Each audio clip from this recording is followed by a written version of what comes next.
Guys ഒരാള് help ചെയ്യാൻ വേണ്ടിയിട്ട് എന്തെങ്കിലും ചെയ്തു തരുമോ എന്ന് പറഞ്ഞപ്പോഴേക്കും വന്ന് നിൽക്കുവാണ് കേട്ടോ. എന്നുവെച്ചാൽ മുട്ട പുഴുങ്ങിയത് പൊളിക്കുവാണ്. വലിയ പണിയാണല്ലോ.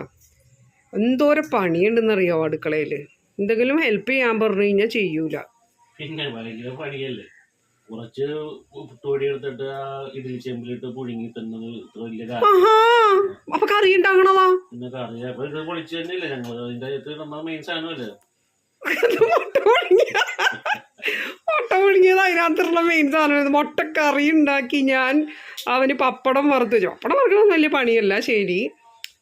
പിന്നെ ഇത് ഇത്തിരി ചമ്മന്തി ഉണ്ടാക്കാൻ പോകുന്നുണ്ട്. അവന് ഉച്ചയ്ക്ക് ലഞ്ചിന് മുട്ടക്കറിയും പപ്പടവും ചമ്മന്തി. അപ്പോൾ ഓരേ ഇത് എന്തുവാ ഇത് നൈറ്റ് ഷിഫ്റ്റും കഴിഞ്ഞ് ഇത്ര പുഴുങ്ങി ഇതിനാണ് പറയണത്. എന്ത് കഷ്ടം നോക്കിക്കണ്ടേ. നൈറ്റ് ഷിഫ്റ്റും കഴിഞ്ഞ് വന്നിട്ട് ഞാൻ പുട്ടുണ്ടാക്കി മുട്ടക്കറി ഉണ്ടാക്കി.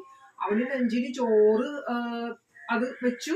പപ്പടം പുറത്ത് നമ്മള് ചട്നി ഉണ്ടാക്കാൻ വേണ്ടി ചമ്മന്തി ഉണ്ടാക്കാൻ വേണ്ടിയിട്ടുള്ള തേങ്ങ ഉണ്ടാകുമ്പോൾ ഇത്രയും ചെയ്തിട്ട് പറയണില്ലേ ഞാനൊന്നും ചെയ്തില്ല. ഭയങ്കര സാധനം കേട്ടാ നിങ്ങള്.